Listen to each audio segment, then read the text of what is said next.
Fala galera, tudo bom? Tio Uli na área. Vamos fazer aqui um conteúdo sobre a Schulz.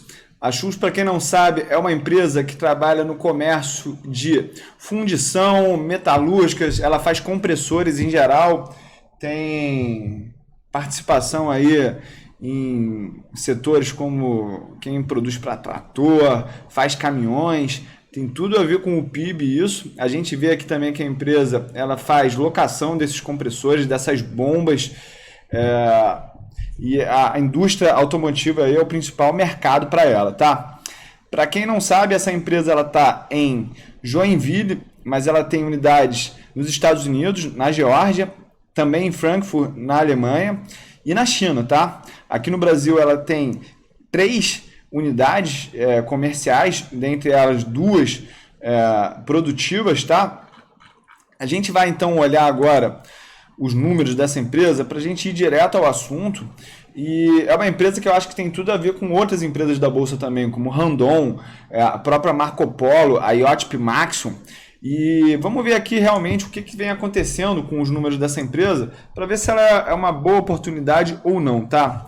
Mas de antemão, eu já falo o seguinte, gente, tem que tomar cuidado com esse tipo de empresa porque a indústria que ela fornece, ela tem, ao meu ver, um grande poder de barganha, um grande poder aí na barganha, né? E talvez ela seja muito sensível ao crédito também, porque a partir do momento que que o governo, o Banco Central, libera a política monetária e ela fica mais flexível, esse crédito mais barato, ele é atrativo para os clientes da Schulz, tá?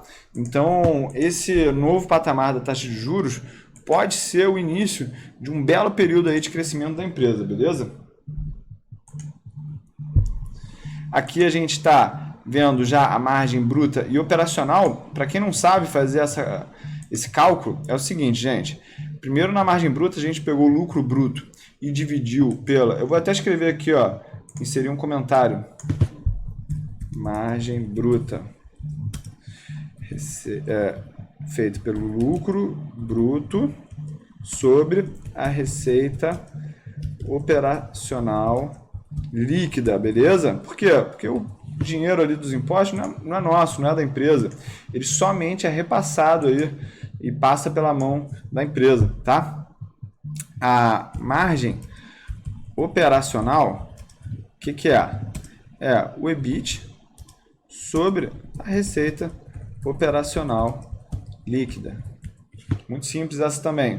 Isso aqui mede a capacidade da empresa gerar retorno independentemente da sua estrutura de endividamento, tá? Porque o lucro líquido ele tem alguns itens que o EBIT ele incorpora.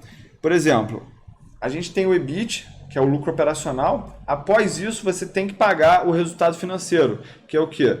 Juros que você coletou e juros que você pagou, variações monetárias, outros custos relacionados a endividamento. Por exemplo, se uma empresa de varejo ela está adiantando os seus recebíveis, a maquininha do cartão lá, ela tem que pagar uma despesa financeira. E isso entra aumentando esse prejuízo financeiro. Se a empresa tiver outras receitas a partir de contas financeiras, ela vai fazer um saldo ali. E aí, a partir disso, ela paga o imposto de renda e depois ela chega no lucro líquido. Vamos dar uma olhada melhor nisso agora, quando eu fizer aqui a margem líquida, gente? Seguinte, lucro líquido sobre a receita líquida operacional. Tá vendo aqui que o EBIT teve uma subtração do resultado financeiro, que foi menos 5.495.000, e aí chegou lá em 81 milhões. E aí pagou o imposto de renda e foi para 55 milhões esse lucro líquido, tá? Por isso que a gente fala que a margem operacional, ela dá uma ideia melhor da capacidade daquela empresa em gerar resultado a partir da sua própria operação, não por engenharias financeiras, tá? E agora, margem EBITDA, a gente vai fazer o seguinte, a gente tem que pegar, abre o parênteses, vamos pegar aqui o valor do EBIT e agora eu vou somar com a depreciação, amortização e exaustão. Por quê? Porque apesar de diminuir o lucro líquido, essas contas de depreciação, amortização e exaustão, elas são somente contábeis, porque não é uma saída de caixa da empresa. Apesar que ela vai ter que botar essa depreciação na frente, caso ela queira manter as operações em dia, tá? Mas a gente vê aqui, ó, seguinte dinâmica dos números. Vamos dar uma olhada. O auge da margem bruta da Schulz foi lá em 2014, com uma margem bruta de 31,6%. Atualmente, a margem bruta está em 23,2%. Ou seja, a empresa perdeu já muita margem em relação ao que ela compra de insumos em relação ao que ela vende, tá? Mas isso não é muito do que a gente deve olhar. Aqui a margem operacional, que ela já é a receita menos o custo, menos a despesa, chegou a 15,47% em 2013, chegou à mínima aí de 6,16% em 2017 e 9,28% hoje em dia, tá? Já a margem líquida, gente, a gente sabe muito bem que é o lucro líquido sobre a receita operacional líquida, e aqui a gente viu que o máximo que essa rúbrica chegou são os atuais 8,49%, mas já chegou numa mínima ali de 4,75%, tá? Então vamos escrever aqui no comentário para deixar essa planilha que eu vou passar para os meus close friends, todos os meus alunos do Segredo de Família, do Factor Investing, os meus mentorados e a comunidade do Tiuri também, tá? Margem líquida. O que é isso? É o lucro líquido dividido pela receita operacional líquida, beleza? Chegamos aqui, né? Agora a margem EBITDA, a gente vai botar um comentário também que é o seguinte, margem EBITDA, o que é? É o EBIT mais depreciação, fecha parênteses, sobre a receita operacional líquida, beleza? E aí a gente acabou agora esse conjunto de dados que são os conjuntos que medem as margens da empresa, beleza? Vamos agora para os retornos, tá? Vamos começar aqui já com o NOPAT. O que é o NOPAT? É o Net Operating Profits After Taxes. Pô, tio, meu inglês não está tão bom. Fala aí para mim o que é o NOPAT. É o lucro NOPAT, né? NOPAT. É o lucro operacional mais impostos a pagar. Que no caso aqui, ó, é um valor negativo. Por isso que eu vou botar aqui mais, beleza? Então vamos ver aqui o que é o NOPAT. NOPAT é o EBIT, tá? Menos o imposto de renda e contribuição social. Estou indo bem devagar, gente, porque o importante aqui agora é que a gente consiga nivelar as pessoas, que elas saiam daqui falando a mesma língua quando a gente vai falando de retorno do ativo, retorno do patrimônio líquido, tá? Vamos botar aqui agora o retorno do ativo. Retorno do ativo. É o lucro líquido sobre o ativo total. Beleza?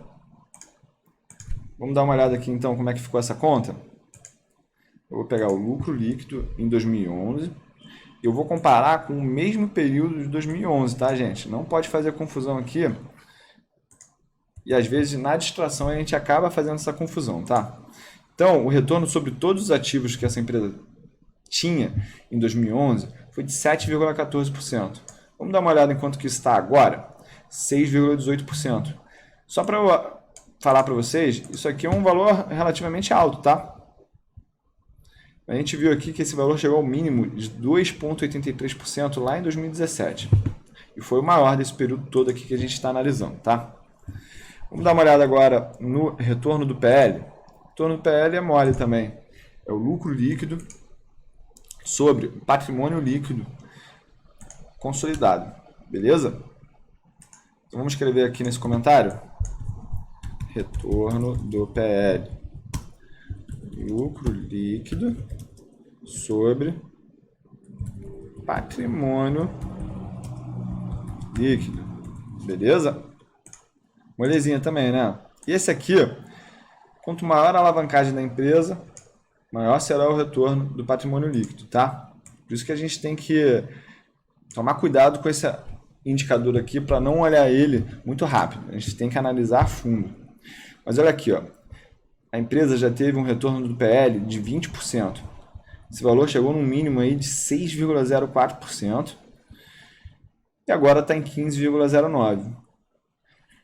No final das contas, a gente tem que ver se isso aqui está sendo maior do que a Selic mais um prêmio de risco, né? Por quê? Porque abrir um negócio tem risco, tem um trabalho também, então a gente merece um prêmio para assumir esse risco, beleza? Vamos dar uma olhada agora, gente, no capital de giro. Vamos dar uma pulada aqui nos assuntos, porque um vai preparar o outro no futuro, tá? Então, capital de giro é o ativo circulante menos o passivo circulante. Beleza? Então vamos botar aqui no comentário. Capital de giro. Ativo circulante menos passivo circulante. Beleza? O que é a necessidade de capital de giro, pessoal? Necessidade de capital de giro é o ativo circulante menos caixas, aplicações financeiras e qualquer outra conta que tenha a ver com finanças, tá? Como não tem mais nenhuma, a gente fecha o parênteses e a gente agora pega o passivo circulante e subtrai as contas financeiras daqui, que é o total de empréstimos e o dividendos a pagar, beleza?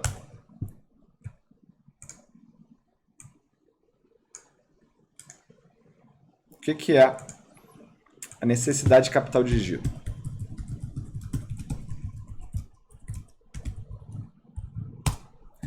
Ativos cíclicos menos passivos cíclicos. A gente não tem tempo de explicar o que são ativos cíclicos e passivos cíclicos agora, tá, gente? Mas eu posso falar o seguinte, o capital de giro menos a necessidade de capital de giro é o saldo de tesouraria. Vamos escrever esse comentário aqui. Saldo de tesouraria. É o quê? Capital de giro menos necessidade de capital de giro. Beleza? Beleza. E aí a gente arrasta para cima. Tomara que o saldo de tesouraria esteja positivo, tá? E olha só, a empresa realmente botou ordem na casa.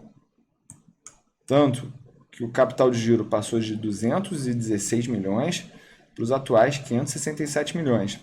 E agora ela tem ali, ó, bem confortável, um quarto desse valor em saldo de tesouraria e 3/4 aí basicamente necessidade de capital de giro. Ou seja, aquele dinheiro que ela usa para financiar as operações e dar crédito para os clientes. É claro que no preço que ela cobra está embutido o juro disso, tá? Vamos continuar aqui? O que é o ciclo financeiro agora, gente? É a necessidade de capital de giro sobre a receita operacional líquida, tá? Quando a gente pega isso e multiplica por 360, a gente tem o número de dias desse ciclo financeiro. Isso aqui é importantíssimo porque a cada R$100 que a Schutz queira crescer, ela vai ter que botar hoje em dia 41 centavos de capital de giro. Ela vai ter que financiar 6 meses a operação dos clientes. Isso aqui mostra que realmente são eles que têm o poder de barganha nas mãos, tá? Vamos escrever aqui então os comentários. O que é o ciclo financeiro? É a necessidade de capital de giro sobre a receita operacional líquida. Beleza? Seria o comentário. Ciclo financeiro em dias. Ciclo financeiro em reais multiplicado por 360. Beleza?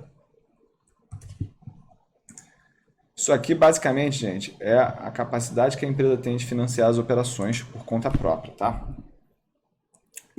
No sentido de ela pagar, não significa que ela não pega dinheiro emprestado para fazer isso, beleza? Só para deixar claro aqui. O que é o endividamento bruto, gente? Endividamento bruto, ele é o total de empréstimos de curto prazo mais o total de empréstimos de longo prazo.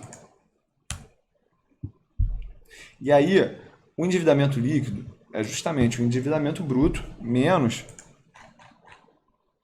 caixa menos aplicações financeiras. Beleza? Vamos arrastar tudo isso para cá agora.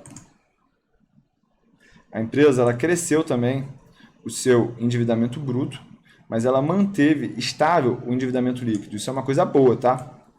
E agora a gente vai ver a composição desse endividamento. O que é isso? A gente vai ver o quanto está no curto prazo e quanto está no longo prazo. Como é que a gente vai fazer isso bem rápido, tá? Eu vou pegar aqui todo o financiamento de curto prazo e eu vou dividir pelo endividamento bruto, beleza? Então, olha só, como o endividamento bruto era de 333 milhões, eu só peguei o endividamento de curto prazo e comparei com o endividamento total, beleza? O importante é que esse número esteja cada vez menor. Por quê? Vamos pegar aqui o exemplo de 2017. Quando grande parte do endividamento está vencendo no curto prazo, ele começa a ficar perigoso e ele começa a ficar mais caro. Por quê? O mercado fica querendo testar se aquela empresa será financiada, continuará sendo financiada pelo mercado, ou o mercado vai falar assim, ó, não quero mais te emprestar dinheiro. Um exemplo muito atual disso é a Tesla. A Tesla, apesar de queimar muito caixa, ela consegue ser financiada para isso, tá? Mas o mercado fica sempre pensando, pô, até quando as pessoas vão financiar os projetos dessa empresa, beleza? Vamos escrever aqui os comentários, então. Endividamento bruto. O que é isso? Endividamento de curto prazo mais endividamento de longo prazo. O que é o endividamento líquido? Endividamento líquido. O que é? É o endividamento bruto menos caixa menos disponibilidades. Beleza? Moleza também. A composição do endividamento é igual ao quê? Endividamento de curto prazo, endividamento bruto da empresa, beleza? Tranquilo, né? Então a gente vê que a empresa ela tem isso controlado, já que ela está seguindo uma média aí nesses últimos anos, que foi de 35%, e ela está abaixo disso, tá? Agora vamos para o payout. O que é o payout, gente? É o quanto aquela empresa pagou de dividendos em relação ao que ela teve de lucro, beleza? Então, antes a gente vai fazer uma coisa. Vou botar aqui o ABS, que ele retorna o número absoluto que eu for procurar ali na planilha, tá? E como o dividendo ele é uma saída de caixa, ele aparece aqui, ó, negativo, beleza? E aí eu pego esse valor e divido pelo lucro líquido. Então, lá em 2011, ela pagou 9% do seu lucro líquido. E hoje em dia ela está pagando 23%. Ou seja, a empresa ainda vê muita oportunidade de crescimento. Por quê? Porque ela está retendo os seus lucros para financiar esse crescimento com menos risco operacional, vamos dizer assim. E agora, vamos entender aqui, ó, uma coisinha. Vou pegar aqui a economática. Então, é a SHU 4, tá? Vou botar aqui, ó, SHU 4. Quanto está a SHU 4 hoje? Vamos dar uma olhada aqui no pai dos burros. SHU 4. 9,07. Beleza? 9,07. tem a Shu 3 também. Quanto está a Shu 3?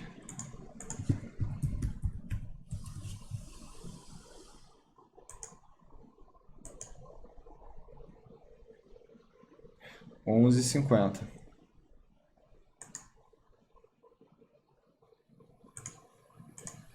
R$11,50. Aí, agora, como é que eu vou saber o quanto tem de ON e quanto tem de PN? Para ir rápido na resposta, espera aí. Mercado de capitais. Aí, ó. Mercado de capitais da empresa. Só mostra da Shu 4 aqui, tá? Vamos dar uma olhada no site da empresa. É muito ruim o site dela de acionistas, tá? Vamos ver se a gente acha aqui e a gente vai ver junto. Beleza? Estatuto social. Então a gente vai ver o estatuto social. Aí, ó, a gente vai ver aqui o capital da empresa. O capital dividido em 38 milhões ações ordinárias, 38.173, 38.173, 51.170. Beleza? Tudo ali eu peguei no estatuto da empresa, tá, gente? E aí, o que a gente pode fazer agora? A gente pode pegar esse valor, multiplicar por esse e fazer isso aqui também, ó. Beleza? E aí, a gente tem uma soma aqui. Provavelmente essa soma dá o valor de mercado da empresa. Beleza? E aí, ó, aqui é só uma questão de tempo. Deixa eu ver se tá tudo certinho aqui, gente. Beleza. Boa. Por que a gente quer ver isso aqui? Porque a gente quer fazer o seguinte. A gente quer ver o dividendo pago no último período. Beleza? Sobre o valor de mercado da empresa. Beleza? Olha só. O dividend yield dela foi de 2,23%. Mas só que ela só paga 23% do lucro em forma de dividendos. Quer dizer que o earnings yield dela é perto de 10%, beleza? Vamos dar uma olhadinha aqui em outras coisas, gente. Que é o seguinte. O que é o crescimento esperado? É 1 menos o payout vezes o retorno do patrimônio líquido, tá? E olha só, ela tem um crescimento esperado de 11,62%. A gente pode achar também agora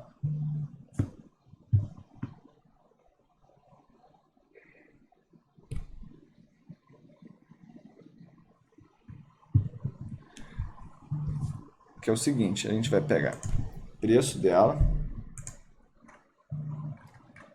e a gente vai comparar com o lucro líquido. A gente está vendo aí que ela está com PL, então, de 10,33. A gente pode pegar o preço e comparar com o valor patrimonial.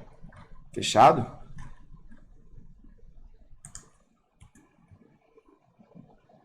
O valor de mercado a gente já tem aqui, ó. Agora, a gente pode calcular também o Enterprise Value, que é o quê? É o valor de mercado mais o endividamento líquido da empresa. E agora a gente tem a capacidade de calcular o Enterprise Value sobre o EBIT, que é aquele lucro operacional lá, lembra?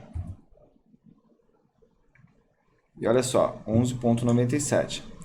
O que a gente precisa, então, encontrar a partir de agora? Vamos escrever aqui o que é o payout. Payout. Dividendo pago sobre lucro líquido, beleza? Dividend yield. Dividend yield. dividendo pago sobre valor de mercado da empresa. Beleza? Crescimento esperado.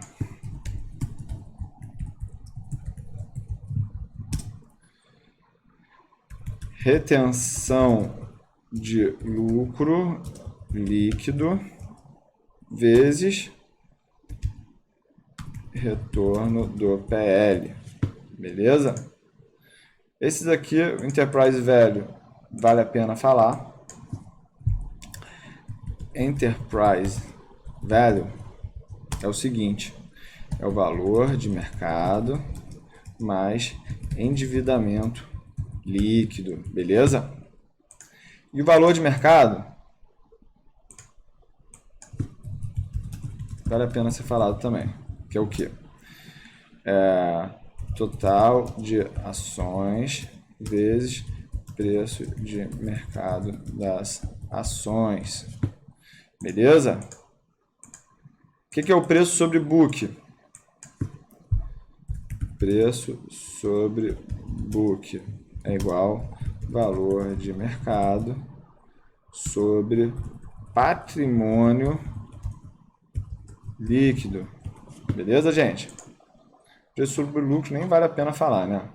O que a gente pode tirar de informação a partir disso aqui, tá?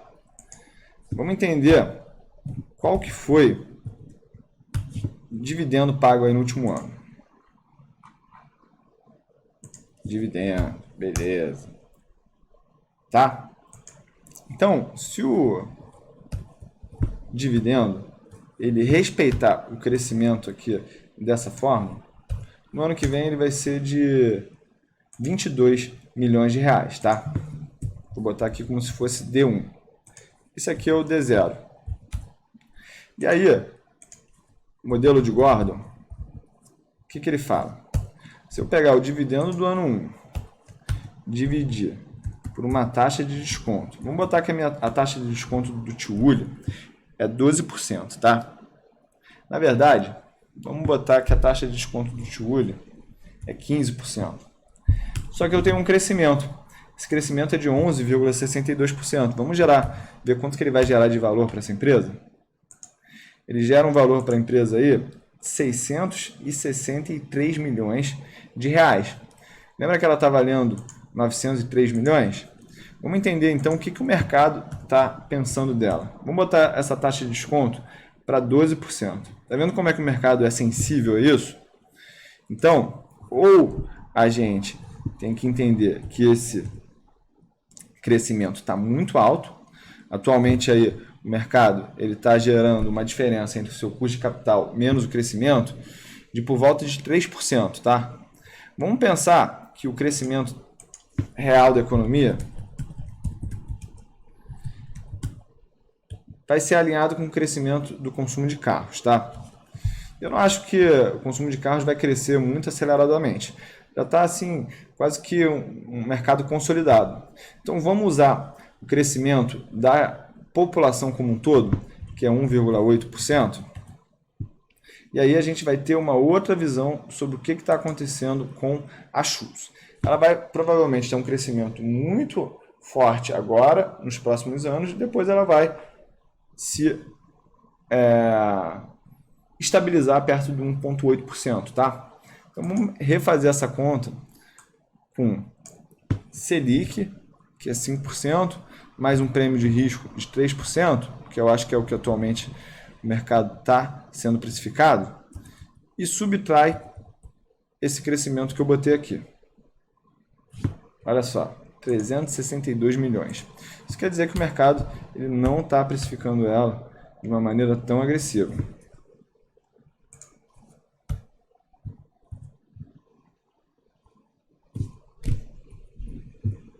O que provavelmente deve estar acontecendo aqui? Olha só, um crescimento de 1,8% com um custo de capital de 4% dá aproximadamente o que essa empresa vale. E aí, o que eu gosto de pensar? Será que essa empresa realmente ela deve ser avaliada por essa metodologia? Pensa só comigo. É uma empresa que tem vários pares, tanto aqui quanto no mundo. Então a gente pode fazer uma avaliação mais comparativa com ela. Mas se você quiser ver isso, deixa aqui no teu comentário, porque esse vídeo já deu o tempo dele, tá, gente? Eu vou ficando por aqui. Se você gostou desse conteúdo da Schultz, por favor, me dá o teu feedback.